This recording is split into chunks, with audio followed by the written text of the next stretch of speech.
My daughter texted me, "Don't come here for Christmas. We need space from your drama." My son said nothing. I stared at my phone, reading those words over and over, certain I must have misunderstood. Then I did something I never thought I'd do. I opened my banking app and canceled every single automatic payment I'd been sending them for years. All of them. Gone. The next morning, they both stood at my doorstep. But I'm getting ahead of myself. Let me tell you how a good mother became a woman who finally chose herself. My name is Jennifer Morrison, and for 62 years, I believed that being a good mother meant sacrificing everything for your children. For 35 of those years, I lived by that principle, like it was gospel truth. I'm sitting here now in my kitchen in suburban Cleveland, the same kitchen where my husband David and I raised 2 children. The same kitchen where he collapsed 7 years ago while I was making his favorite pot roast. The same kitchen where I've spent countless nights alone wondering where I went wrong. The December sun sets early here. Through my window I can see the garden David planted 20 years ago. The roses he loved are dormant now, waiting for spring. Sometimes I wonder if I've been dormant too. Let me tell you about the text message that changed everything. It came 3 days ago on a Tuesday evening. I just finished my watercolor class at the community center, something I'd recently started to fill the empty hours. My phone buzzed as I was cleaning my brushes. It was from Sarah, my 34-year-old daughter. "Mom, we need to talk about Christmas. Kyle and I have been discussing it, and we've decided we need family time this year. Just us and the kids. You're always so needy and demanding, calling all the time, making everything about you. We need space. Don't call. Don't text. Just leave us alone for the holidays." I sat down hard on my kitchen chair. The phone nearly slipped from my grip. Needy demanding, I had called her twice that week. Once to ask if Olivia needed anything for her dance recital. Once to see if they'd received the check I'd sent for their mortgage payment. That's what she called needy. I waited for Ethan, my 31-year-old son, to call, to text, to say something in the family group chat where he'd surely seen Sarah's message. Nothing. Hours passed, then a full day. His silence felt like agreement, like betrayal, just as sharp as Sarah's words. That night I didn't sleep. I lay in bed staring at the ceiling, David's side of the bed cold and empty as it had been for 7 years. The house creaked around me, every sound amplified by loneliness. What had I done wrong? Let me tell you about David. Because understanding him helps you understand how I ended up here. David Morrison was the steadiest man I ever knew. We met in 1983 at a hospital fundraiser. I was 21 working as a medical secretary. He was 23, just starting his career as an electrical engineer. He spilled punch on my white dress and spent the next hour apologizing. We were married within a year. "Jen," he used to say, holding my hand across the dinner table, "the kids need to learn to stand on their own 2 feet. That's our job, to raise adults, not permanent children." I'd always nod, agreeing in principle, but in practice I saw my babies struggling and couldn't help but reach out to catch them. David died 7 years ago this past April. Sudden, unexpected. One moment he was in the garage changing the oil in Sarah's car because Kyle couldn't be bothered to learn, and Sarah had asked. The next moment I was calling 911, watching my husband's face turn gray. Stroke, massive and merciless. The funeral was on a Thursday. Sarah and Kyle drove in from their house 40 minutes away. Ethan flew in from his apartment downtown. They stayed 3 days. 3 days. I remember standing in our bedroom on that third evening, folding David's clothes to donate. My hands were shaking so badly I had to sit down on the floor, surrounded by his flannel shirts that still smelled like his aftershave. Sarah knocked on the doorframe. "Mom, we need to head out." I looked up, my face surely showing the devastation I felt. "Already? The kids have school Monday. We can't keep disrupting their routine." She checked her phone. She was always checking her phone. "You understand, right? What could I say? That I was terrified of being alone in this big house, that every room echoed with David's absence, that I needed my daughter." "Of course," I said. "Drive safe." Ethan left that same evening. "I took bereavement leave from work already, Mom. I'll call you this weekend." He didn't call that weekend, or the next. That's when it started. The fear, the crushing, paralyzing fear that I would lose them too. That if I wasn't useful, wasn't needed, wasn't giving them something, they'd drift away entirely, and I'd be completely alone. So I made myself useful. It began innocently enough. 6 months after David died, Sarah called crying. "Mom, I don't know what to do." Kyle's been out of work for 3 weeks and we're behind on the mortgage. I'm so scared we'll lose the house. My heart broke. How much do you need? $1,500 would catch us up. I sent it that day. Transferred right from my account to hers. She called 2 days later crying again, but this time with relief. Mom, thank you so much. You saved us. I don't know what we would have done. You're the best mother in the world. Those words. God, how I needed those words. 3 months later, Ethan called. Mom, hey. So I'm in a bit of a jam. My car needs a new transmission and I don't have the cash. Any chance you could help me out just this once? Just this once. I sent him $3,000. It became a pattern. Then it became routine. Then it became expected. Sarah started calling every month. The mortgage payment. Olivia's dance classes. Noah's tutoring. Medical bills. Car repairs. Always something. Always urgent. Always I wouldn't ask if it wasn't important, Mom. I set up automatic transfers. $1,500 on the first of every month. Ethan was the same. Rent increases. Student loan payments, even though David and I had helped him with those years ago. Emergency dental work. His car payment. On and on and on. I set up his automatic transfer too. $1,000 monthly. And beyond the monthly payments, there were the extras, the emergencies, the birthday gifts that cost hundreds, the Christmas presents that maxed out my credit card. When Sarah's washing machine died, I bought them a new one. Top of the line, delivered and installed. When Ethan's laptop crashed, I replaced it within days. He needed it for work, he said. When Olivia needed braces, I paid for them. Insurance doesn't cover everything, Sarah explained. I told myself this was what mothers did. This was love. This was what David would have wanted, taking care of our family. But lately a small voice in the back of my mind had started to whisper, would he have wanted this? Really, Thanksgiving should have been my first real warning, but I was too desperate to see what was right in front of me. I spent 3 days preparing. Turkey with David's secret brine recipe, stuffing made from scratch, his mother's cranberry sauce that took hours, sweet potato casserole, green bean almondine, pumpkin pie and apple pie and pecan pie. I set the table with our good china, the plates we'd received as wedding gifts 40 years ago. I polished the silverware, arranged fresh flowers from the florist splurging because I wanted everything to be perfect. Sarah and her family were supposed to arrive at 1 o'clock. They showed up at 3:15. Traffic, Sarah said, barely looking at me as she walked past into the living room. She immediately pulled out her phone. Kyle nodded at me. He actually nodded like I was a doorman and headed straight for the TV. Found the football game. Made himself comfortable on David's favorite chair. Ethan arrived 20 minutes later. Hey, Mom. A quick hug distracted. Sorry I'm late. Lost track of time. The only bright spot was my grandchildren. Olivia, 10 years old with Sarah's dark hair and David's kind eyes, ran to me. Grandma, I missed you. Noah, 7, was right behind her. Can we have pie first? After dinner, sweet boy. I hugged them both tight, breathing in their little kid smell of shampoo and outdoor air. We sat down to eat at 4 o'clock. The turkey was dry by then. I'd been keeping it warm for 3 hours. Nobody noticed. Or if they did, nobody mentioned it. I tried to start a conversation. Olivia, how's school going? Are you still enjoying your dance classes? It's okay. She shrugged eyes on her phone. 10 years old with a phone at the dinner table. Sarah didn't even look up from her own device. Ethan, how's work? I tried again. Fine. He was scrolling through something. Sports scores, maybe. Kyle said nothing. Just ate watching the game on his phone that he'd propped against the water glass.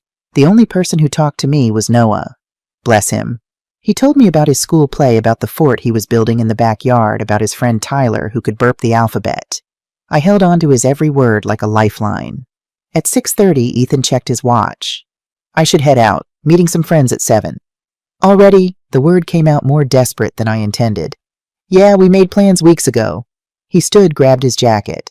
Thanks for dinner, Mom. I'll take some leftovers if you've got containers. He left at 6:45. Arrived at 3:20. Stayed 3 hours and 25 minutes.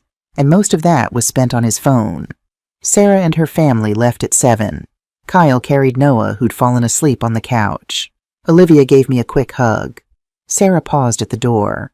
Oh, Mom, the automatic transfer hasn't hit yet this month. Just wanted to make sure you didn't forget. Not thank you for the beautiful dinner. Not "I love you." Not "How are you holding up with the holidays without Dad?" Just "Did you remember to send the money? I'll check on it tomorrow," I said. After they left, I stood in my dining room surrounded by dirty dishes and uneaten food. I'd made enough to feed 15 people. 4 adults and 2 children had barely made a dent. I started to cry. Just stood there in my kitchen, still holding the serving spoon, crying like my heart was breaking. Because it was. That night, after I'd cleaned up the Thanksgiving dishes and put away the mountains of leftovers, I couldn't sleep. The house felt too big, too quiet, too empty. I went to my bedroom closet and found the box I kept on the top shelf, the one filled with cards and letters my children had sent over the years. I sat on my bed and opened it. Mother's Day cards from when they were little, hand-drawn pictures in crayon. "I love you, Mommy," in shaky kindergarten handwriting. A card from Sarah when she was 8. "You're the best mom in the whole world. Thank you for making me cookies and playing with me and tucking me in at night." I traced the words with my finger, remembering that little girl. Where had she gone? The cards changed as they got older. Middle school store-bought cards with generic messages. "Thanks for everything you do." High school often forgotten a belated card a week after Mother's Day. College years, phone calls instead of cards. Brief calls. "Happy Mother's Day, Mom. Gotta run, I have class." And then after David died, something shifted. The cards became digital. E-cards that took 30 seconds to select and send. Free ones. Last Mother's Day, Sarah sent me a Facebook post. Not even a private message. A public post. "Happy Mother's Day to all the moms out there." Not even a specific acknowledgement that I was her mother. Ethan forgot entirely. Sent a text 2 days later. "Oh shoot, sorry Mom. Happy belated Mother's Day." I found one card from Sarah 2 years ago. I'd saved it because it had seemed particularly heartfelt at the time. "Mom, you're always there when we need you. Your generosity knows no bounds. We love you so much. Sarah, Kyle, Olivia, and Noah." Reading it now, really reading it, I saw something different. Always there when we need you. When they needed. Not when I needed. When they needed money. When they needed free babysitting. When they needed someone to listen to their problems. But when had they last asked how I was doing? When had they last noticed that I might need something too? I photographed the card with my phone. I wasn't sure why. Some instinct told me I might need evidence someday. Evidence of what I didn't yet know. The week after Thanksgiving, I tried to push away my doubts. They were busy, I told myself. They had their own lives. This was normal. But I was dreading Christmas alone. The thought of sitting in this house on Christmas morning with nobody to talk to, nobody to cook for, nobody to exchange gifts with, it was unbearable. So I texted Sarah. Casual, light, not wanting to seem needy. "Would love to spend Christmas with you all this year. I could come to you if that's easier, or you're all welcome here. I'll make Dad's prime rib. Let me know what works." I waited for a response. 1 day passed, 2 days. On the 3rd day, my phone buzzed. The message wasn't what I expected. "Mom, we need to talk about Christmas. Kyle and I have been discussing it, and we've decided we need family time this year. Just us and the kids. You're always so needy and demanding, calling all the time, making everything about you. We need space. Don't call, don't text. Just leave us alone for the holidays." I read it 3 times. 4, 5. Needy, demanding. I had asked politely, lovingly to spend Christmas with my own family. That was demanding. The message continued. "We need a break from your constant guilt trips and your need for validation. Let us have one holiday in peace." Guilt trips? What guilt trips? My hands were shaking. I set the phone down on the kitchen table, afraid I might throw it. I waited for Ethan to say something. We had a family group chat. He would have seen this message. Hours passed. I checked my phone obsessively. Surely Ethan would defend me. Surely he would say, "Sarah, that's too harsh," or "Mom didn't do anything wrong." Nothing. The next morning, still nothing. That afternoon, I texted Ethan directly. "Did you see what Sarah wrote to me?" 3 dots appeared, then disappeared, then appeared again. Finally, "Yeah, look, Mom, maybe she has a point. You do call a lot." I felt like I'd been slapped. I called a lot. I called twice a week. Once to check in, once to ask if they needed anything. My own son was siding with his sister, against me. That night was when everything changed. I couldn't sleep. At 2 in the morning, I got out of bed and went to my office. David's old office, really. I'd barely touched it since he died.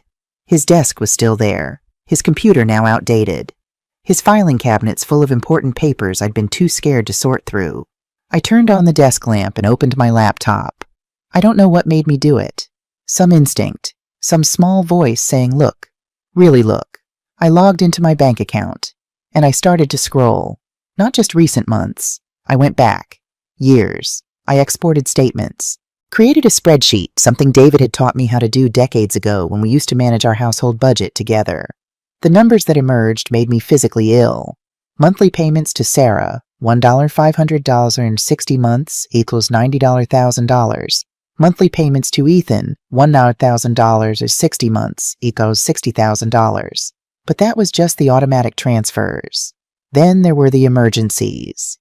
Sarah's transmission repair, $3,200 Sarah's down payment assistance on their house, $20,000 Sarah's washing machine, $1,800 Sarah's root canal, $1,500 Olivia's braces, $4,800 Noah's birthday party deposit at that indoor play place, $600 Ethan's car transmission, $3,000 Ethan's security deposit when he moved apartments, $2,000 at Ethan's emergency dental work, $2,400 Ethan's laptop, $1,400 Ethan's phone, $1,100 Ethan's loan to cover overdraft fees, $800 on and on and on. And that wasn't even counting gifts. Christmas presents for 5 years, clothes, toys, electronics, jewelry for Sarah, birthday presents, Easter baskets, elaborate ones, expensive ones. The American Girl doll for Olivia, $250. The gaming setup for Noah, $1,500. I added another column, and another. Every purchase I could remember I tried to document. When I finally totaled everything I had to check the number 3 times. $204,600. $204,600. In 5 years. I sat back in David's chair, my cold coffee untouched, my hands shaking. That was 78% of David's life insurance.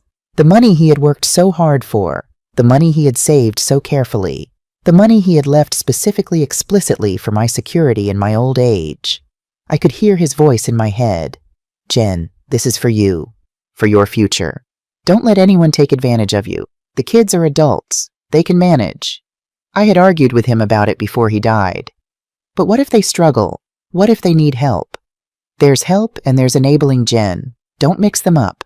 I'd dismissed his concern at the time. Our children weren't like that, I'd insisted.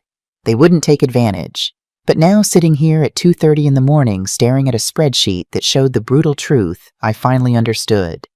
David had known. Somehow he'd known. And what had I gotten in return for my $204,600? A text message telling me I wasn't welcome at Christmas. A son who wouldn't defend me. Phone calls that ended with "love you, Mom," that sounded like autopilot, like obligation. Grandchildren I barely saw except on holidays, and even then only for a few hours. The realization hit me like a physical blow. I had been paying for their love, and they had been selling it. I sat at David's desk until dawn staring at the spreadsheet. Part of me wanted to close the laptop and pretend I'd never seen it. Go back to the way things were. Keep sending the money. Keep trying to buy their affection. Keep hoping that someday they'd love me the way I needed to be loved. But another part of me, a part I didn't know existed until that moment, was angry. Not just angry. Furious. I had raised them better than this. David and I had taught them about respect, gratitude, integrity. We'd taught them to value people over money, relationships over material things. When had it all gone wrong? I pulled out my phone and opened my banking app. Found the automatic transfers I'd set up years ago. $500 to Sarah Morrison, first of every month. $1,000 to Ethan Morrison, first of every month. My finger hovered over the cancel button. What if Sarah really needed the money? What if they lost their house? What if Ethan got evicted? What if they never spoke to me again? That last thought stopped me. Because the truth was, they barely spoke to me now. Even with the money. Especially with the money. The money had become our entire relationship. I thought about David. About what he would say if he were here. Actually, I knew what he would say. He'd said it 5 years ago in one of our last conversations before the stroke. We'd been sitting on the back porch watching the sunset. Sarah had just called asking for money for Olivia's dance competition trip. I'd immediately agreed. David had been quiet for a long moment. Then, "Jen, do you know what the difference is between helping and enabling What do you mean helping is giving someone a boost when they need it? Teaching them to fish, not giving them fish. Enabling is doing for them what they should be doing for themselves. And worse, it's letting them avoid the consequences of their own choices. I'd bristled. You think I'm enabling them? I think you're afraid of losing them. And that fear is making you give them everything they want instead of what they need. Which is, to grow up, to struggle a little, to learn that they're capable of solving their own problems. I'd been annoyed with him that night. We'd argued about it, one of the few real arguments we'd had in 40 years of marriage. 2 weeks later, he was gone. And in my grief and loneliness, I'd done exactly what he'd warned me about. I'd tried to keep my children close by making myself indispensable. By giving them money they didn't have to work for. By solving problems they needed to solve themselves. And in doing so, I'd taught them that my only value was in my wallet. The anger clarified into something cold and hard and certain. I clicked cancel on Sarah's automatic payment. Then I clicked cancel on Ethan's. Both confirmations popped up. Recurring payment canceled. I stared at the screen for a long moment, my heart pounding. Then I opened my text messages and found Sarah's cruel Christmas message. I typed one word, okay. That was all. Just okay. I pressed send. Then I turned off my phone. For the first time in years, the house was completely silent. And in that silence, I felt something unexpected. Peace. I slept for 4 hours. Deep, dreamless sleep like I hadn't had in years. When I woke up, I made coffee and sat at the kitchen table with my phone still off. I needed to think. Really think. What would happen next? Sarah would notice when the payment didn't come through. She'd call. She'd be angry, or she'd cry, or she'd manipulate. Maybe all three. Ethan would react too. Probably less dramatically, but he'd notice. And then what I found myself thinking about David's filing cabinet. All those papers I'd been too scared to go through. I opened the cabinet and started pulling out files. Insurance documents. The deed to the house. Bank statements from when David was alive. Tax returns. And then I found it. A folder labeled, Important. Jennifer's Eyes Only. I opened it. Inside was a letter in David's handwriting. The envelope said, To Jen, open if I'm gone and you're struggling. My hands shook as I opened it. My dearest Jen, if you're reading this, I'm gone. And I'm so sorry I had to leave you. I know you, my love. I know you're probably giving the kids money right now. Probably too much. Probably letting them take advantage because you're lonely and scared of losing them too. So I need to tell you something I never said enough when I was alive. You are enough. Just you. Not your money. Not what you can do for others. Just you, your laugh, your kindness, your terrible jokes that always made me smile, your beautiful heart. That's enough. The kids love you. But if they can't see your value without your wallet, they don't deserve you. Don't set yourself on fire to keep others warm, Jen. You deserve to be warm too. I love you. I've always loved you. And wherever I am, I'm proud of you. Be strong. Be yourself. And remember, you taught the kids to stand on their own feet. Let them. Forever yours, David. P.S.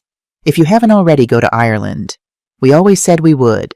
Do it for both of us. I read it 3 times, tears streaming down my face. He'd known. Even before he died, he'd known this might happen. And he'd left me this letter, this permission, this reminder that I was worth more than what I could give. I folded the letter carefully and put it in my pocket. Then I turned on my phone. 37 missed calls, 16 text messages, all from Sarah and Ethan. I didn't read them. Not yet. First, I had a phone call to make. David's attorney, Samuel Bradford, was semi-retired now at 68, but he still took calls from old clients. Jennifer Morrison, he said warmly when his receptionist put me through. How are you? I haven't heard from you in years. I need help, Samuel. Something in my voice must have conveyed the urgency because his tone shifted immediately. What's happened? I told him everything. The money, the Christmas text, Sarah's cruelty, Ethan's silence, the 204,600. When I finished, there was a long pause. Jennifer, he said finally, his voice grave, what you're describing is financial exploitation. In Ohio, this could qualify as elder financial abuse. I gave it willingly, I protested. Under emotional coercion and undue influence. That's different than giving freely. What do you mean? Your daughter threatened to cut you off from your grandchildren if you didn't comply with her demands. That's coercion. Your son's silence is a form of psychological pressure, the pattern of escalating demands combined with verbal abuse that's textbook financial exploitation. I'd never thought of it that way. How old are you, Jennifer? 62. And your health? I have arthritis, high blood pressure, some anxiety since David died, nothing too serious. But you're on medications. Yes, blood pressure medication, and I take something for anxiety as needed. He was quiet for a moment. I could hear him writing something down. Jennifer, I'm going to be very direct with you. If you want to protect your remaining assets, we need to act now. Your children know you're vulnerable. They're counting on it. The word vulnerable stung, but he was right. What do you recommend? First, a new will. Currently, everything goes to Sarah and Ethan equally upon your death, correct? Yes. We change that. Make your estate conditional based on their behavior, or redirect assets to a trust for your grandchildren that their parents can't access, or even to charity if you choose. My stomach churned. That seems so drastic. Second, I want you to document every interaction going forward, every call, text, visit, time, date, content. Save everything. Why? Because if they escalate, and Jennifer, they will escalate, we may need a protection order. A protection order against my own children. I know it sounds harsh, but I've seen this pattern before. Adult children who view their aging parents as ATM machines. It rarely improves without intervention. Usually it gets worse. I felt dizzy. Third, consider a financial power of attorney to someone neutral. Not them. Never them. Your sister, a trusted friend. Someone who can manage your affairs if you become incapacitated so they can't petition for guardianship. Guardianship, it's more common than you'd think. An adult child petitions the court claiming their parent is incompetent, can't manage their own finances. If granted, they get control of everything. They wouldn't do that. Jennifer, they sent you a cruel text message telling you not to contact them, then immediately called you when the money stopped. What do you think they wouldn't do? The silence that followed was heavy with truth. Can you come to my office tomorrow? Samuel asked. I'll have some documents prepared for you to review. Yes, I said. Yes, I can do that. After I hung up, I sat very still. My phone buzzed. Another text from Sarah. This time I read it. Mom, I see you canceled the transfers. What the hell, you need to fix that. The mortgage is due and I'm counting on that money. Not I'm sorry for what I said. Not can we talk about this? Just you need to fix that. I replied no. One word. That's all. Her response was immediate. Are you serious right now? You're going to punish us because you're having some kind of emotional breakdown. We have bills, Mom. We have kids. I typed back. So do I. Then, I have bills too, and I need to take care of myself. Her response. You have Dad's life insurance. You have your pension. You're fine. Was I fine? I looked around my kitchen, at the leak under the sink I'd been ignoring because plumbers were expensive, at the property tax bill on the counter due in January, at the prescription bottles lined up by the coffee maker medications that seemed to get more expensive every year. I had David's life insurance. Had. Past tense. Most of it was gone now, given to my children who told me I was needy and demanding. I replied, I need to go. Sarah, Mom, wait. I turned off my phone. That night I didn't sleep much, but instead of tossing and turning in grief and confusion, I was thinking, planning. Samuel's words had shaken something loose in my brain, something that had been dormant for too long. I wasn't just going to cut them off and hope they learned a lesson. That would accomplish nothing. They'd just be angry. They'd paint me as the villain, the cruel mother who abandoned her struggling children. No, I needed a plan. I needed to understand exactly how much control they thought they had over me. I needed to see what they would do when the money stopped. I needed evidence of their true motives, and I needed to protect myself legally, financially, emotionally. I opened my laptop and started researching. Elder financial abuse in Ohio, legal protection for seniors, how to document financial exploitation, estate planning, asset protection trusts. Hours passed. The winter sun rose late, casting long shadows through my kitchen windows. I barely noticed. I made lists, called automated bank services taking notes, found Samuel's business card. By midnight, I had the skeleton of a plan. Step 1, document everything. Every text, every call, every demand. Step 2, consult with Samuel about protecting my assets. Step 3, set up a new bank account they don't know about. Transfer my remaining savings there. Step 4, wait. Watch. Let them show their true colors. Step 5, make my decision about my estate based on their actions, not my guilt. I finally went to bed at 1 a.m, exhausted but strangely calm. For the first time in years, I wasn't lying awake worrying about whether Sarah had enough money or whether Ethan was okay. I was thinking about myself, and it felt like waking up from a very long sleep. The next 3 days were surreal. My phone rang constantly.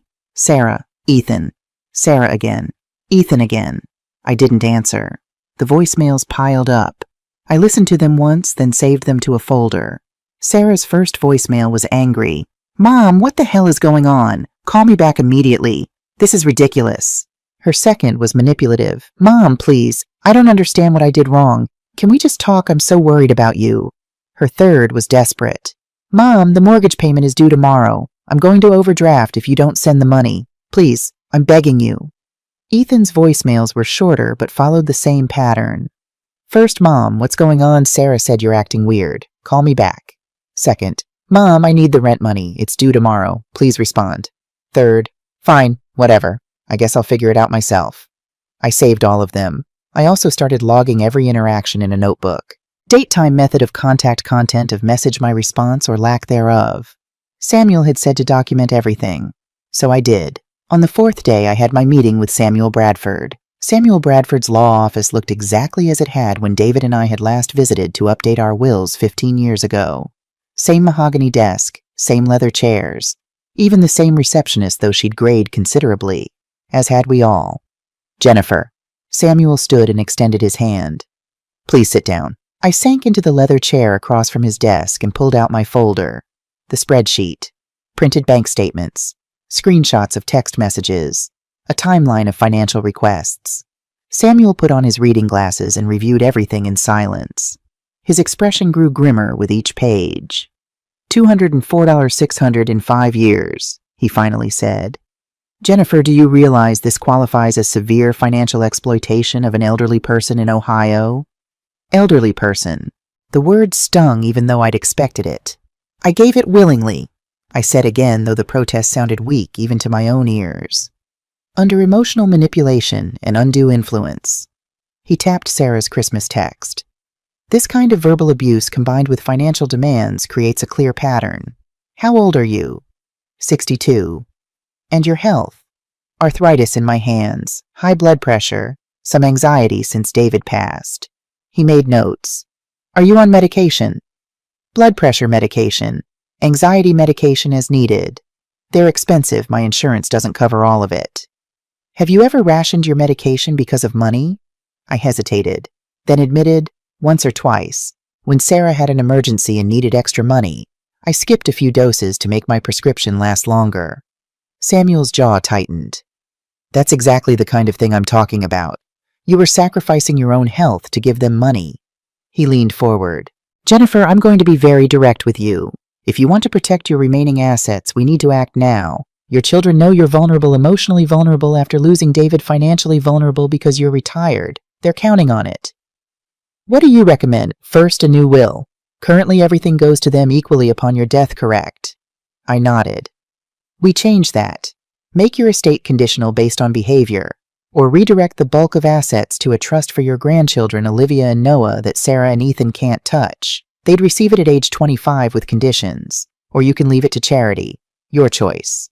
The thought of disinheriting my children made me feel ill, but the thought of rewarding their behavior made me feel worse. Second, I want you to document every interaction going forward, every call, text, visit, time, date, content. You're already doing this good. Keep doing it. Why? Because if they escalate to threats or harassment, we file for a protection order. We may also need evidence if they try to challenge your competency. Challenge my competency. It happens, Jennifer. An adult child claims their parent is suffering from dementia, can't manage finances, needs a guardian. They petition the court for guardianship. If granted, they control everything. Surely they wouldn't. They told you not to contact them, then immediately demanded money when you stopped paying. They've already shown you who they are. Believe them. I felt cold. Third, give someone else financial power of attorney, not your children. Do you have siblings, close friends? My sister Linda. She lives an hour away. Perfect. We'll draft a power of attorney naming her. If something happens to you, if you become ill or incapacitated, Linda can manage your affairs. Not Sarah, not Ethan. Fourth, I asked because I could tell there was more. Fourth, consider what you want the rest of your life to look like, with or without them in it. That question hung in the air between us. I have 2 grandchildren, I said quietly. Olivia and Noah. I love them desperately. I understand. We can potentially maintain a relationship with them without maintaining one with their parents. Kyle, Sarah's husband, might be an ally if they divorce, which frankly sounds likely given the financial deception. I left Samuel's office 2 hours later with a thick folder of documents to review and sign. My hands shook as I drove home. That evening, as I was making dinner just for myself, a small chicken breast and salad, my phone buzzed. A text from Ethan. His first direct communication since the Christmas message. Mom, what's going on? Sarah said you're acting crazy. I need the money for rent. It's due tomorrow. Please. I stared at the message. Not are you okay? Not I'm sorry I didn't defend you. Not let's talk about this. Just I need the money.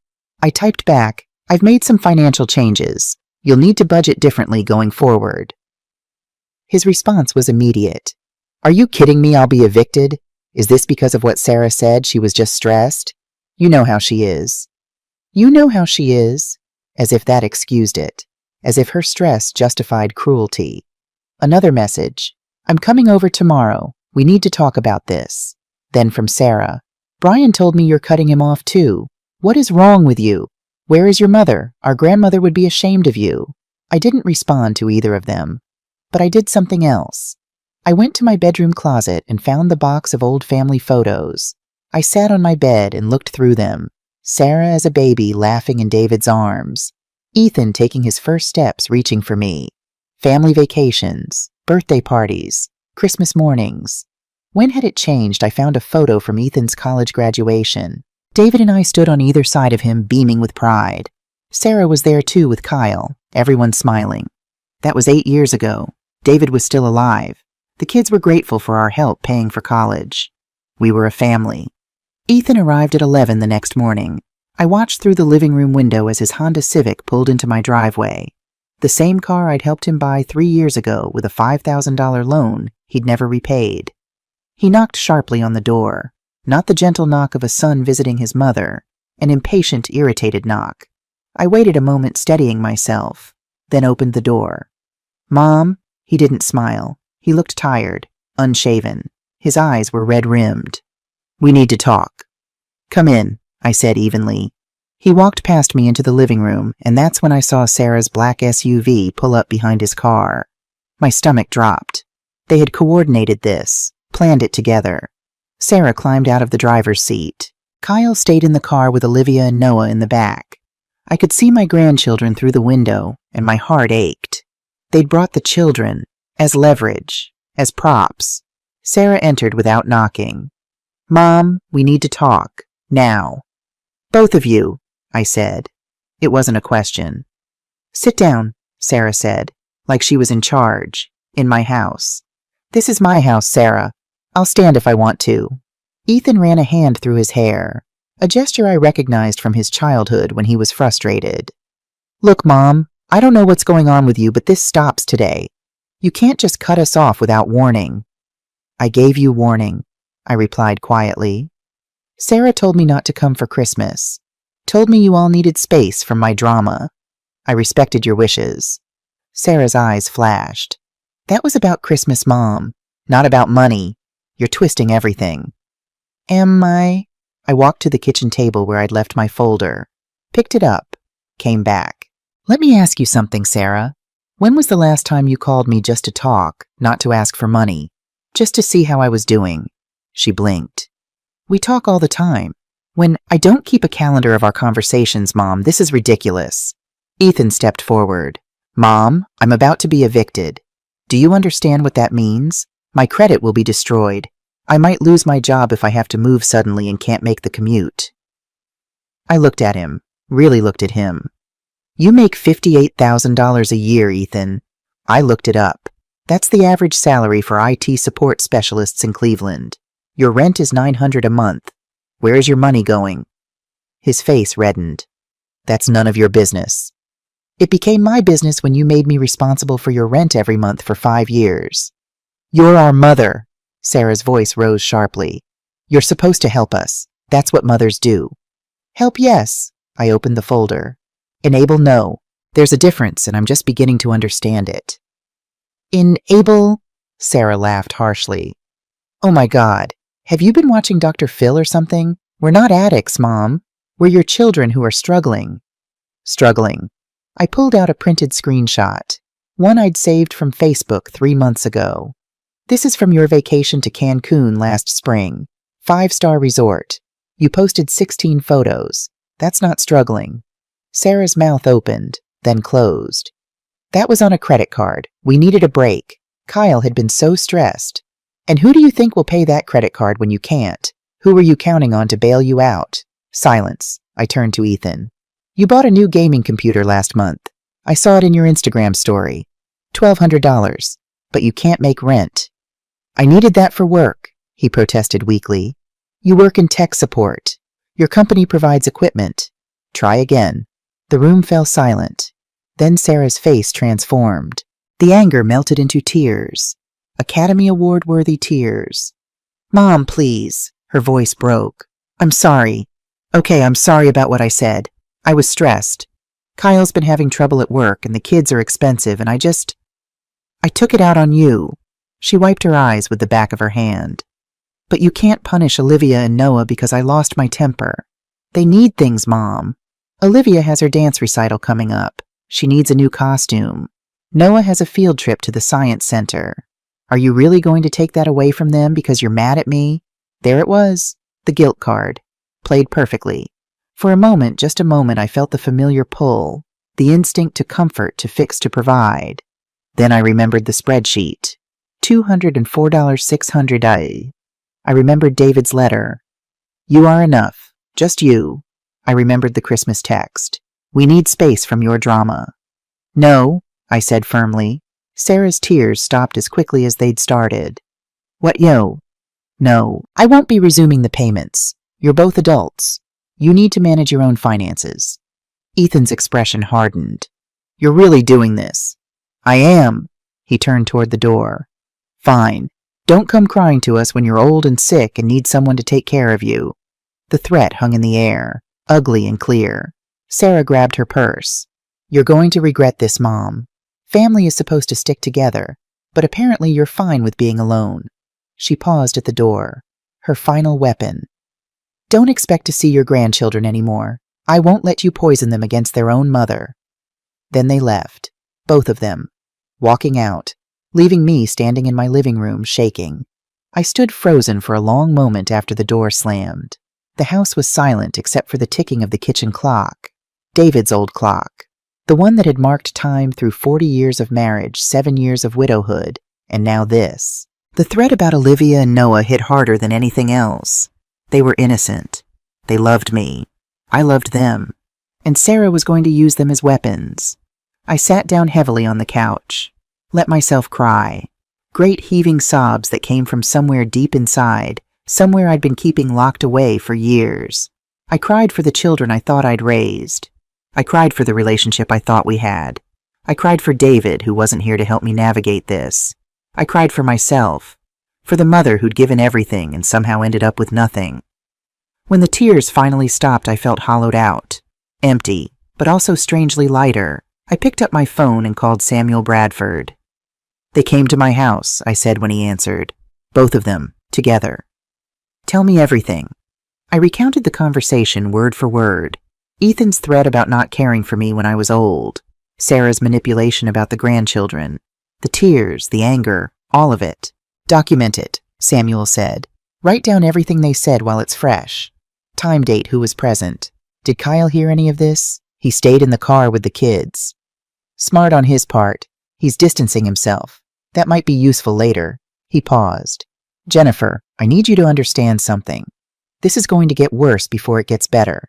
They're going to try every tactic they know. Guilt, anger, manipulation, using the grandchildren. I know.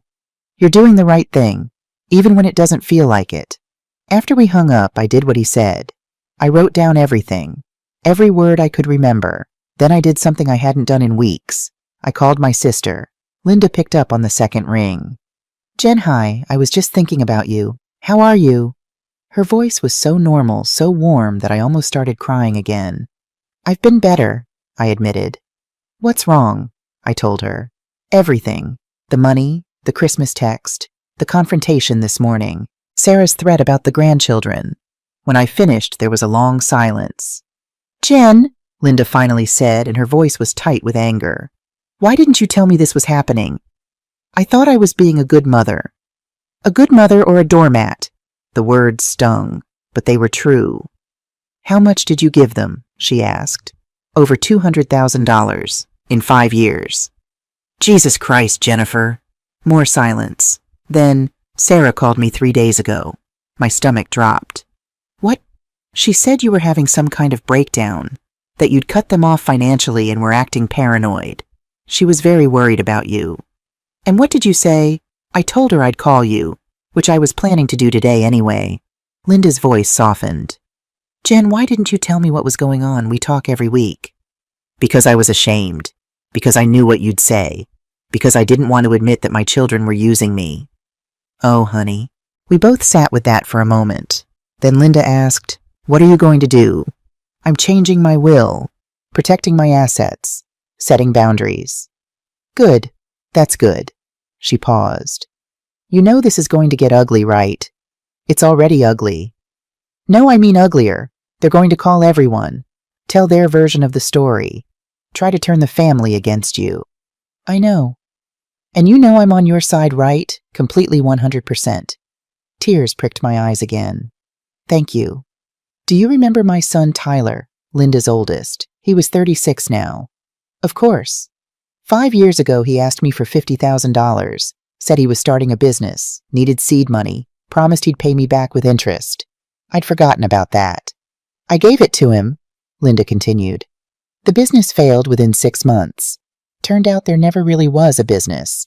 He'd gotten in over his head with some investments, lost everything, needed money to cover it. What did you do? I asked for my money back. He said, I can't believe you'd prioritize money over your own son.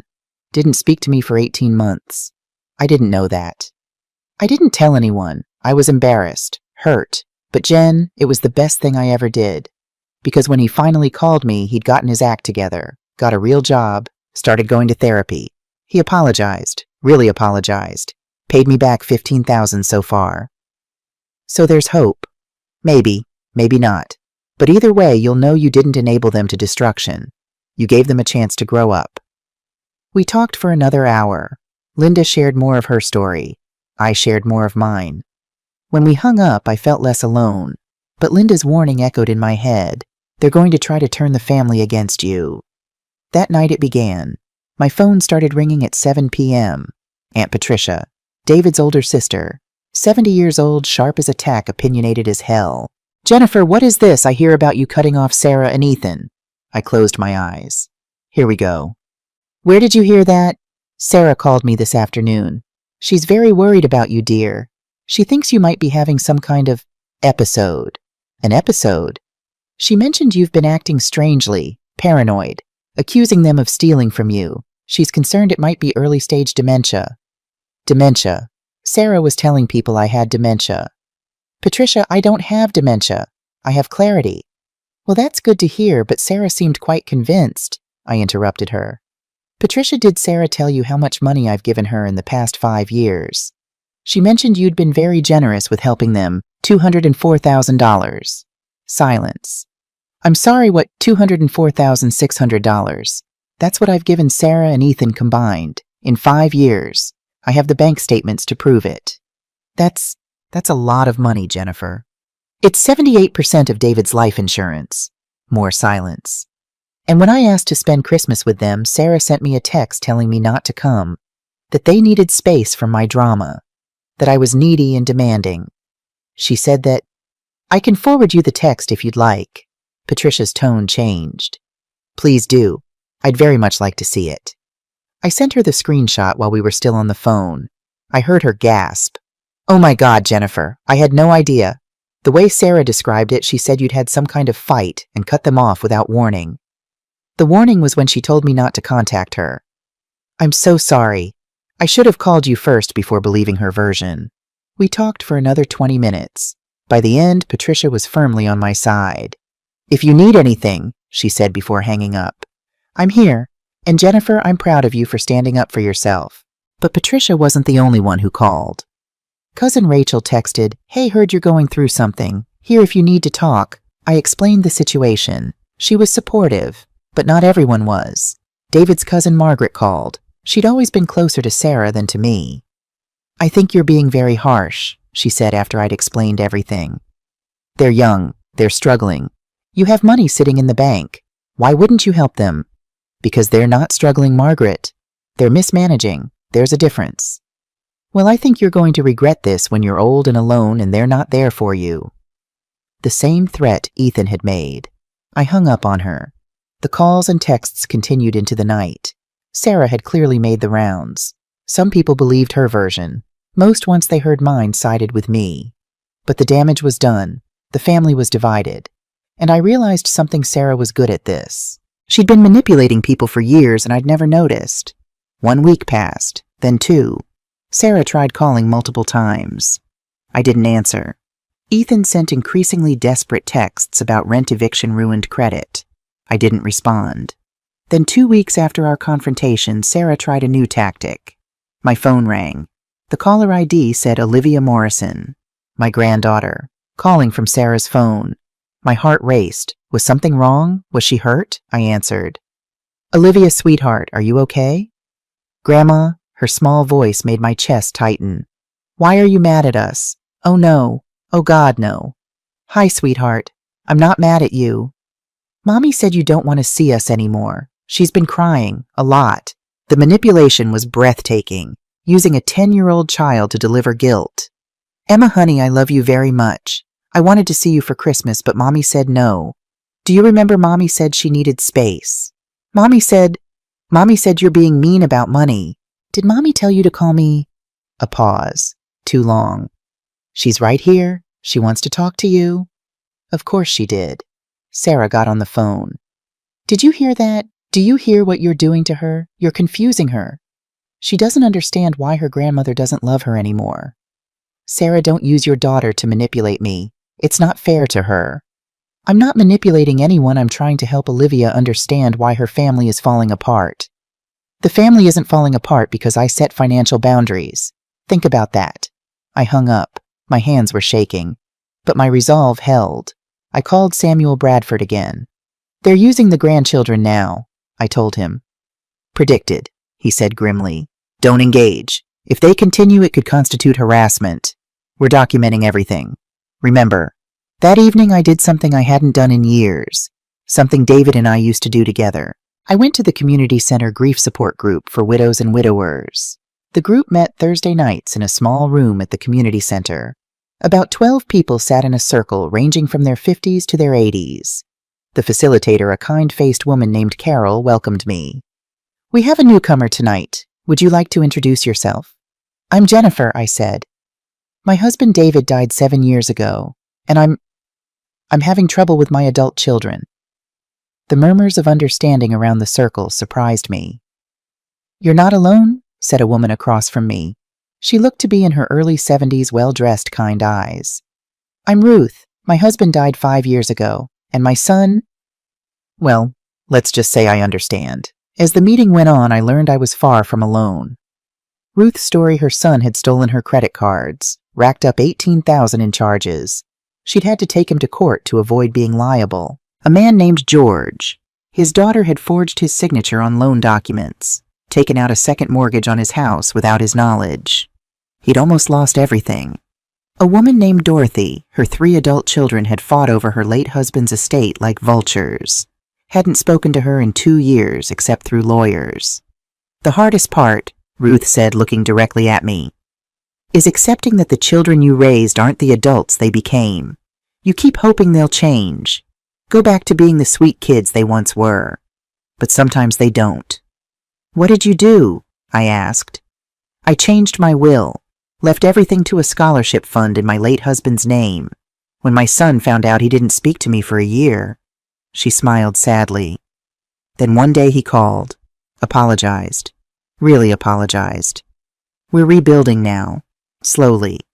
But it took hitting rock bottom for him to see what he'd become. And if he hadn't apologized, then I'd have peace knowing I didn't reward bad behavior. Either way, I'd be free. Free. The word resonated deep in my chest. After the meeting, Ruth approached me. Coffee sometime, I think we have a lot in common. I'd like that. We exchanged numbers. As I drove home, I felt something I hadn't felt in weeks. Hope. I should have expected it. Samuel had even warned me. But when the call came 3 weeks later, I was still shocked. Jennifer, you need to come to my office. Today, if possible. Samuel's voice was grim. What's happened? Just come. An hour later, I sat across from him as he slid a legal document across his desk. Petition for guardianship of incapacitated person. I stared at it, not comprehending at first. Then I saw the names Sarah Morrison and Ethan Morrison petitioners, and mine, Jennifer Morrison, respondent. What is this? They're claiming you're mentally incompetent. They're seeking to be appointed as co-guardians to manage your finances. The room tilted. My vision blurred at the edges. They what? They filed a petition with the court claiming you're suffering from dementia, can't manage your money responsibly, and need legal guardians to protect you from yourself. I couldn't breathe. This was real. My own children. Samuel pulled out more papers. They've submitted what they call evidence. A letter from a Dr. Richard Patterson claiming he has concerns about your cognitive decline. I've never heard of him. He's never examined you. Apparently he's a friend of Kyle's from the gym. He wrote this letter based on family reports of your behavior. That's not legal, is it? It's ethically questionable at minimum, but it's enough to trigger a hearing. Samuel's jaw tightened. They've also submitted statements. Sarah claims you've become paranoid, accusatory, or making irrational financial decisions. He slid me another paper, Sarah's statement. I read her words. My mother has always been emotionally fragile since my father's death. Recently, her behavior has deteriorated significantly. She's become paranoid, accusing us of stealing from her when we've done nothing but try to help. She's isolated herself socially. She's making reckless financial decisions that will leave her destitute. We're terrified she'll lose everything if someone doesn't intervene. And Ethan's mom has never been the same since Dad died. She's depressed, anxious, showing poor judgment. She needs help, but won't admit it. We're her children. It's our responsibility to protect her, even if she doesn't understand that right now. They're lying, I said. My voice sounded strange, distant. I know, but we need to prove it. Samuel leaned forward. Here's what we're going to do. I've already scheduled an independent psychiatric evaluation with Dr. Rachel Winters. She's board-certified, highly respected, specializes in competency evaluations. When tomorrow, she's cleared her schedule for you. This is urgent, Jennifer.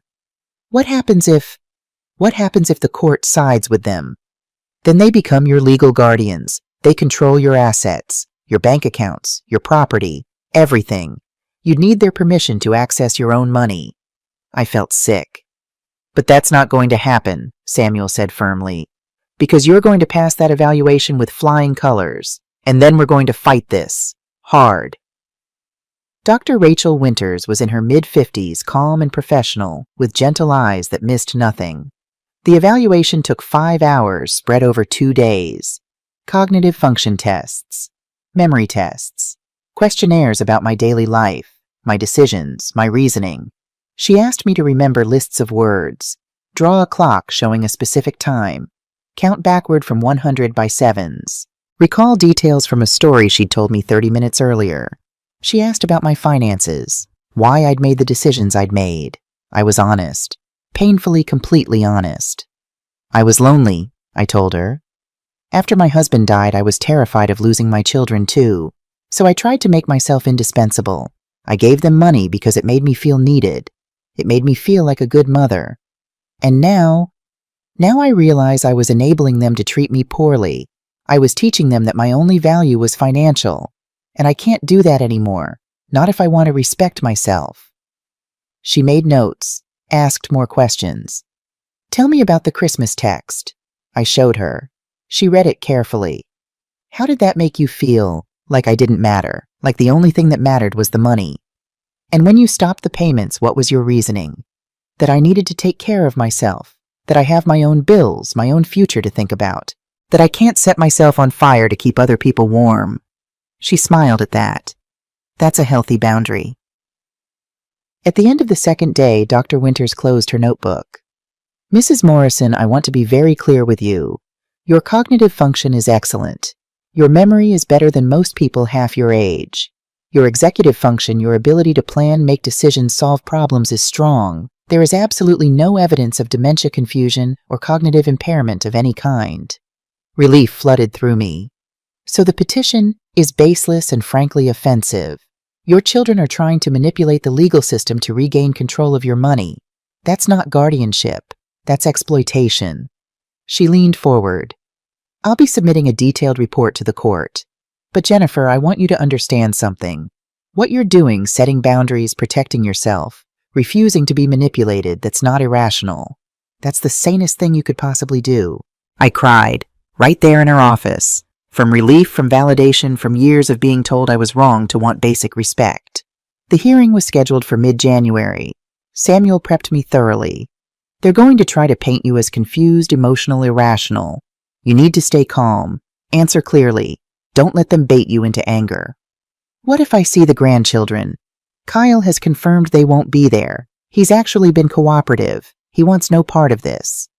The courtroom was small, cold, fluorescent lights that made everyone look slightly ill. Sarah and Ethan sat with their attorney, Peter Morrison. No relation, unfortunately. He was a slick-looking man in an expensive suit. They wouldn't look at me. Judge Patricia Coleman entered. She was in her mid-60s, stern-faced, with sharp eyes that suggested she'd seen every trick in the book. She reviewed the petition, reviewed Dr. Patterson's letter. Her expression grew colder. Mr. Morrison, she said to their attorney, you're petitioning for guardianship based on alleged mental incompetence. Please present your case. Morrison stood. Your Honor, Mrs. Morrison's children are deeply concerned about their mother's recent behavior. She has made erratic financial decisions, cutting off long-standing support to her family without explanation. She has isolated herself socially. She has exhibited paranoid thinking, accusing her children of manipulation and theft when they've done nothing but try to help her. He gestured to Dr. Patterson's letter. Dr. Patterson's assessment, based on detailed interviews with the family, indicates serious concerns about cognitive decline. Judge Coleman interrupted. Dr. Patterson has never examined Mrs. Morrison. Is that correct? Morrison faltered. He based his assessment on extensive interviews with her children who see her regularly. Hearsay. Continue. Morrison tried to rally. The petitioners can testify to specific instances of concerning behavior. She's threatened to disinherit them entirely. Threatened or stated her intention regarding her own estate planning. She's made it clear she plans to leave her assets to strangers rather than her own children. Her money, her choice. Is there actual evidence of incompetence beyond the fact that she's making decisions you and your clients don't like? Samuel stood. Your Honor, if I may, we've submitted Dr. Rachel Winters' comprehensive psychiatric evaluation. Dr. Winters is board certified, has personally examined Mrs. Morrison. Her findings are unequivocal, no cognitive impairment whatsoever. The judge reviewed Dr. Winters' report. Her expression grew even colder. Miss Morrison, she said, looking at Sarah. Approach. Sarah stood. Her hands were shaking. How much money was your mother giving you monthly? $1,500. For how long? About 5 years. And when she stopped, you filed for guardianship. Is that the sequence of events? It's not that simple. It seems quite simple to me. Your mother stopped paying you, so you want legal control of her money. Sarah's face flushed. That's not... We're worried about her. The judge's voice was ice. Do you love your mother, Miss Morrison? Of course I do. Then explain this text message. She read from the exhibit. Don't come here for Christmas. We need space from your drama. Did you send that to your mother? Sarah's face drained of color. I was stressed. I didn't mean... You didn't mean what you wrote, or you didn't mean for there to be evidence. Mr. Morrison, the judge turned to Ethan. You make $58,000 annually, correct? Yes, Your Honor. Rent $900 monthly. Where does your money go? Ethan's face reddened. I have expenses. That's not an answer. Student loans, car payment. Your mother paid off your student loans in 2022 according to these bank records. Try again. Silence. Judge Coleman closed the file with a sharp snap. Petition denied, Sarah gasped. Furthermore, I'm ordering both petitioners to reimburse Mrs. Morrison's legal fees in the amount of $12,000. This is one of the most transparent cases of elder financial abuse I've seen. 2 adult children attempting to weaponize the legal system against their own mother because she had the audacity to stop funding their lifestyle. The gavel struck. Mrs. Morrison, you have the court's apology for having to endure this. This hearing is adjourned. Sarah was sobbing in the hallway. Ethan looked stunned. Their attorney had already disappeared. Mom, wait, Sarah called after me. I turned. Her face was red mascara running. How could you do this to us? Something inside me snapped, not into anger, into perfect crystalline clarity. No, I said quietly. You tried to have me declared mentally incompetent so you could steal my money.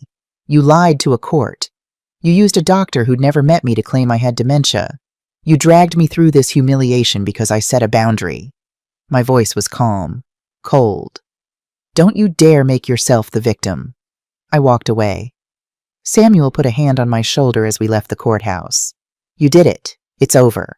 But as we stepped outside into the cold January air, I knew it wasn't over. It was just beginning. That night, exhausted from the hearing, I made tea and sat in David's chair. My phone buzzed. A Facebook message from someone I didn't know. Rachel Cooper, Mrs. Morrison. This is Melissa Hayes. I'm Ethan's girlfriend of 4 months. He hasn't told the family about me. I need you to know something important. My heart started racing. Ethan has a severe gambling addiction. Online poker. That's where all his money goes. He's in debt to some very dangerous people, owes about $35,000. He's been using your money to pay minimum balances on credit cards and keep bookies from coming after him. She'd attached screenshots. Bank statements showing cash advances, poker accounts, text messages from someone named DeMarco, payment due Friday or we have problem. I found all this last week. I've been trying to get him into treatment, but he won't admit he has a problem. I thought you should know the truth. I'm sorry for what he's done to you. Melissa, I stared at the messages for a long time. Gambling, that explained everything. The constant need for money, the evasiveness, the desperation. My son was an addict. Summer arrived in Cleveland with warm winds and blooming gardens. David's roses were thriving. I'd learned to care for them myself. Pruning, fertilizing, watering in the early mornings before the heat of the day. It felt symbolic somehow. Learning to tend to things David had started. Learning to do things on my own. My life had changed in ways I never expected. Every Sunday I saw Olivia and Noah. Kyle brought them to a park halfway between our homes. He'd stay at a distance, giving us space, but always respectful. Thank you for this, he'd said the first time. The kids need their grandmother. The divorce from Sarah was almost finalized. Kyle had primary custody. He'd found his backbone and was actually being a father. Tuesday mornings I had coffee with Ruth. We'd become close friends. She understood what I'd been through in ways most people couldn't. Wednesdays, I volunteered at the senior center teaching computer skills, helping people my age learn to video call their grandchildren, navigate email, avoid online scams. Thursdays, book club. We just finished reading Educated by Tara Westover. The story of a woman who had to leave her family to save herself resonated deeply. Saturdays, hiking group. Cleveland Metro Parks had beautiful trails. I'd lost 15 pounds. My arthritis was better. My blood pressure was normal for the first time in years. I'd redecorated David's office into an art studio. My watercolors weren't masterpieces, but a local gallery had agreed to display a few pieces. I'd sold 2. The money didn't matter. The accomplishment did.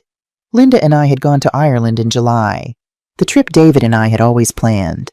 I scattered some of his ashes on the cliffs of Moher like he'd wanted. I cried on those cliffs, but they were different tears.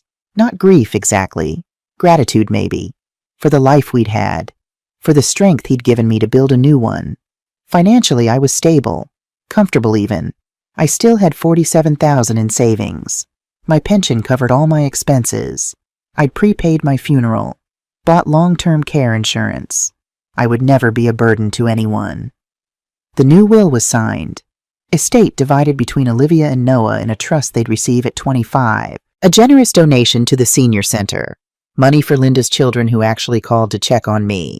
Sarah and Ethan each got $1, the legal minimum. I hadn't spoken to either of them since the hearing, until the morning in early September when my doorbell rang. I was painting a landscape of the park where I met my grandchildren, trying to capture the way morning light filtered through the oak trees. The doorbell startled me. I wasn't expecting anyone. I opened the door. Sarah and Ethan stood on my porch. Both looked terrible. Sarah was thinner, older somehow, dark circles under her eyes, hair pulled back in a messy ponytail, no makeup, jeans and a plain t-shirt. I'd never seen her dressed so simply. Ethan was worse, gaunt, unshaven, hollow-cheeked. His clothes hung loose on his frame. "Mom," Sarah said quietly, "can we talk, please?" I looked at them for a long moment, considered closing the door, but curiosity won. "Come in." They followed me into the living room. I didn't offer coffee, didn't make them comfortable, just waited. Ethan spoke first.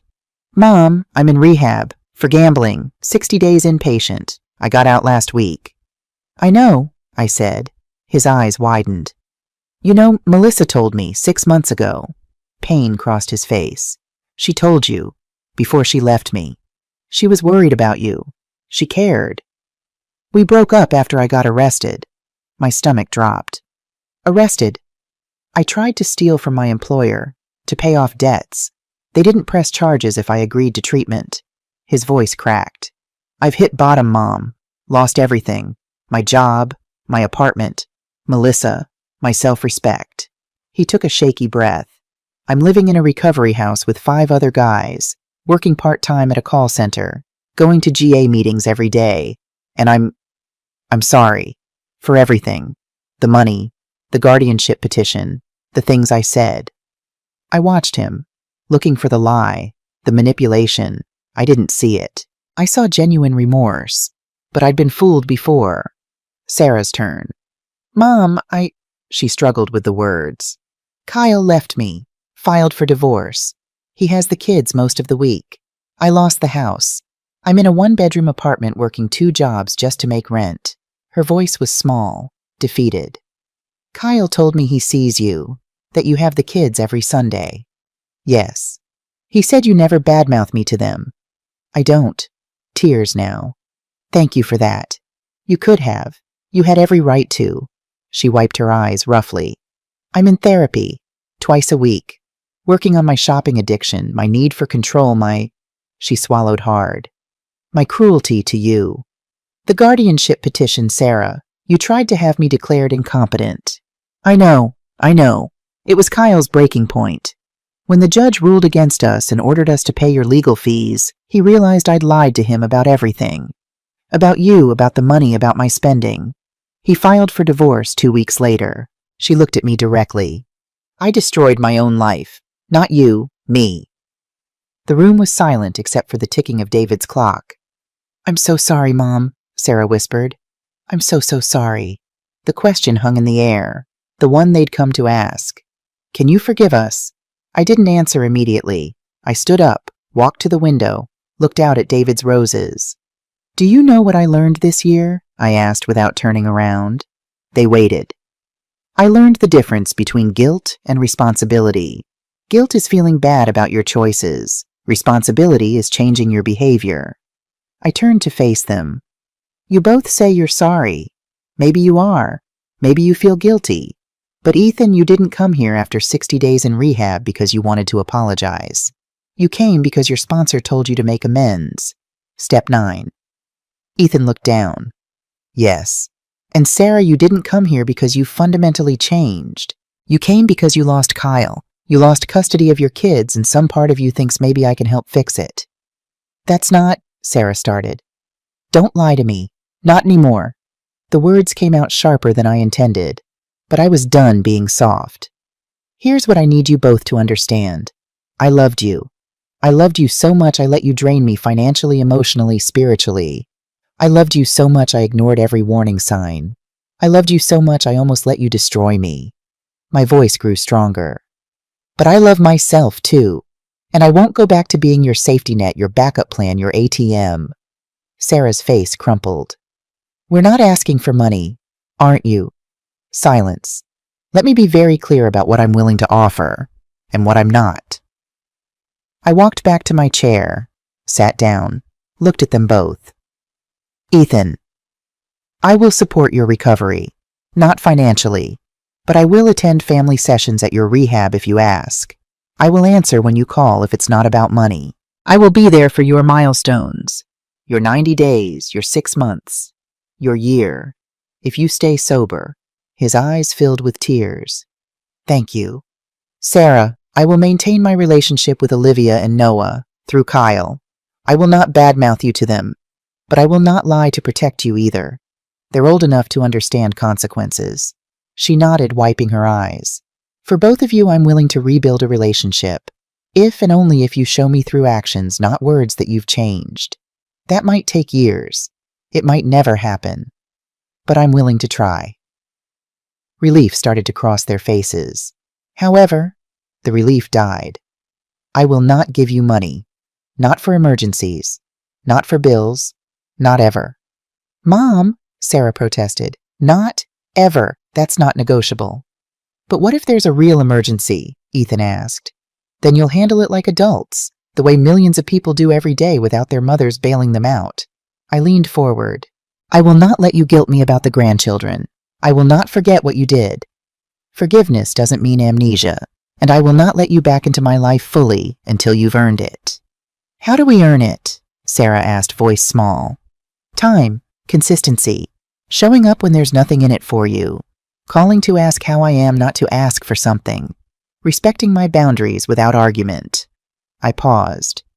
And there's one more thing you need to know. What may? My will is changed. Everything goes to Olivia and Noah in a trust you cannot access until they're 25. There are provisions for Linda's children and charities. You each get $1. Sarah's sharp intake of breath. Mom, that's my decision. Final, non-negotiable. You taught me that my love was only valuable when it came with money. So I'm removing money from the equation entirely. We rebuild our relationship based on actual love, or we don't rebuild it at all. I stood up. Those are my terms. Take them or leave them. Sarah stood abruptly. Her chair scraped against the floor. This is bullshit.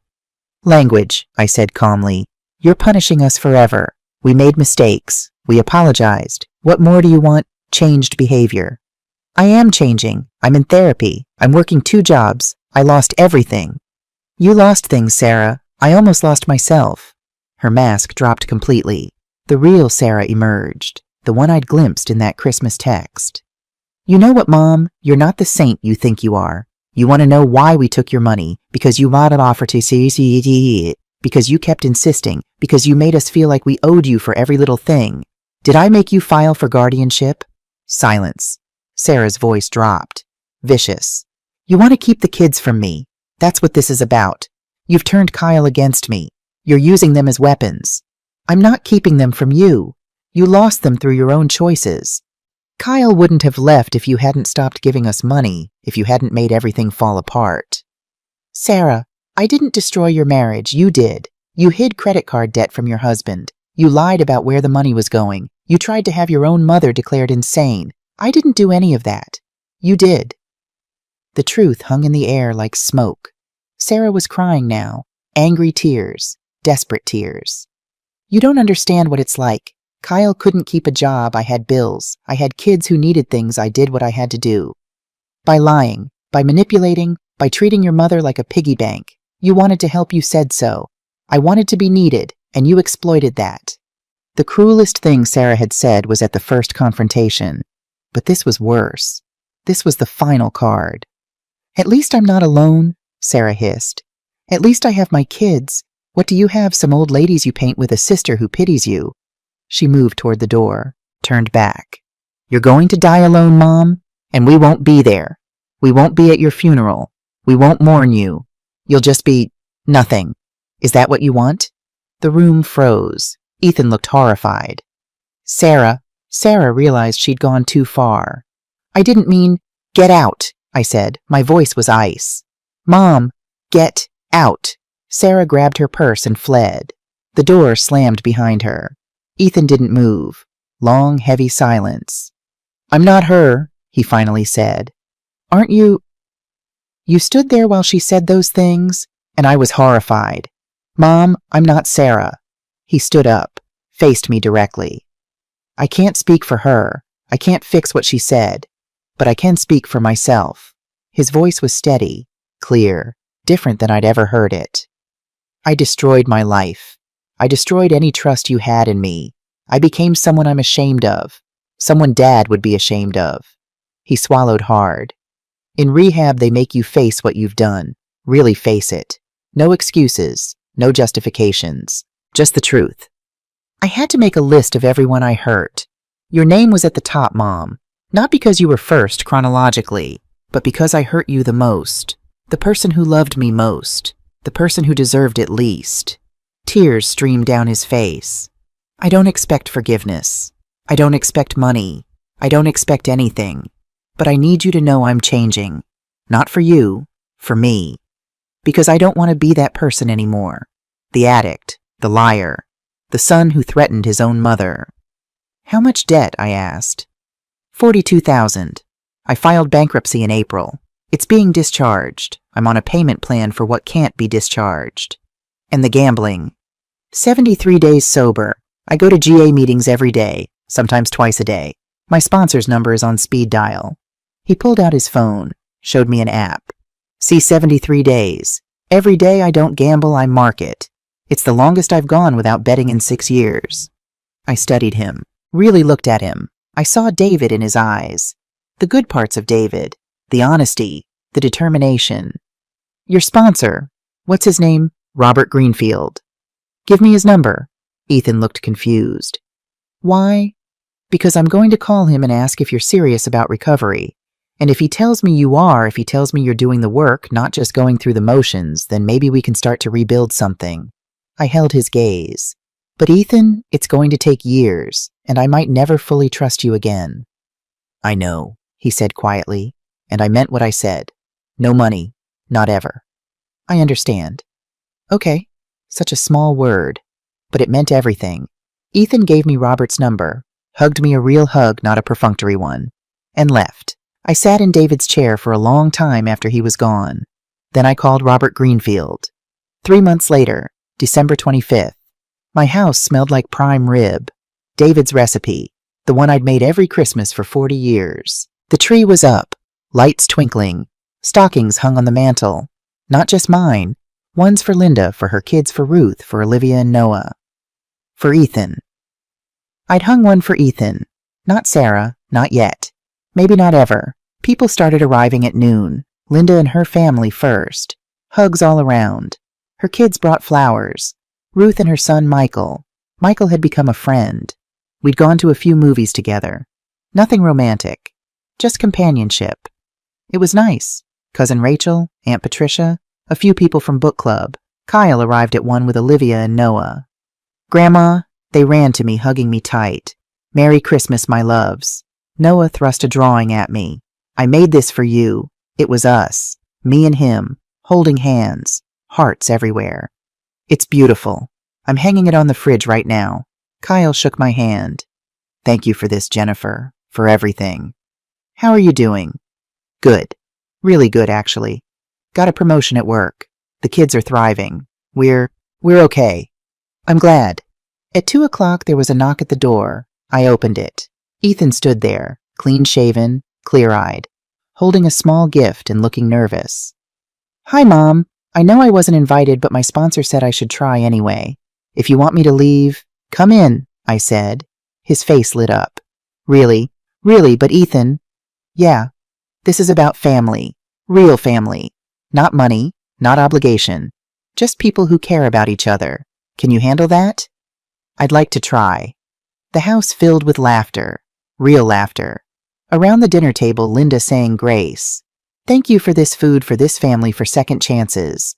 Noah telling jokes. Bad ones. Everyone laughing anyway. Olivia showing everyone a dance she'd learned. Ruth and Patricia arguing good-naturedly about politics. Michael helping me serve the prime rib. Ethan quiet, but present. Really present. Not on his phone. Listening. Participating. I looked around the table. This was family. This was what it should feel like. Kyle caught my eye from across the table, mouthed thank you. I nodded. That evening, after everyone left, I found an envelope on the table. Sarah's handwriting. I sat down, opened it carefully. Mom, I'm not ready to see you yet. My therapist says I need to work on myself before I try to fix relationships I destroyed. Kyle sent me pictures from Christmas. The kids look happy, really happy. Olivia said you made Grandpa's prime rib and it made her feel close to him. I can't say I'm okay with not being there. I'm not. But I'm trying to understand that it's my fault I wasn't invited. My therapist asked me to write what I actually feel, not what I think I should feel. So here it is, I'm angry you cut me off. I'm also ashamed that I needed to be cut off. I'm jealous the kids love being with you. I'm also grateful you're in their lives when I can't be fully present yet. I hate that you changed your will. I also understand why you did. I miss you. I also don't know how to be around you without needing something from you. The things I said about you dying alone, I can't take them back. But I need you to know they came from my worst self, the self I'm trying to leave behind. I don't know if we'll ever fix this. I don't know if I deserve another chance. But I want you to know I'm trying. Really trying. I'm 4 months sober from shopping. First time in 10 years I haven't bought something I don't need. It's harder than I thought. I hope you had a good Christmas. Sarah. I read it twice. Didn't cry. Didn't call her. Just wrote back. Sarah, I'm proud of you for 4 months. Keep going. When you're ready, really ready, call me. Mom. I put the letter in a drawer. With David's letter. With the text messages. With all the evidence of what we'd been and what we might become. December 31st, 9 p.m. I was reading in David's chair when the doorbell rang. Sarah stood on my porch. Alone. Can I come in? I studied her. Are you asking for money? No. Are you going to blame me for your problems? No. Then yes. She came inside, sat on the edge of the couch, nervous, genuinely nervous. I've been sober from shopping for 5 months now. I got my visitation upgraded to unsupervised. I see the kids 3 days a week. I'm paying off my debt. $200 a month. It'll take 12 years. That's good, Sarah. I'm not here to ask for anything. I'm here to give you something. She handed me an envelope. Inside, $1,500 in cash. What is this?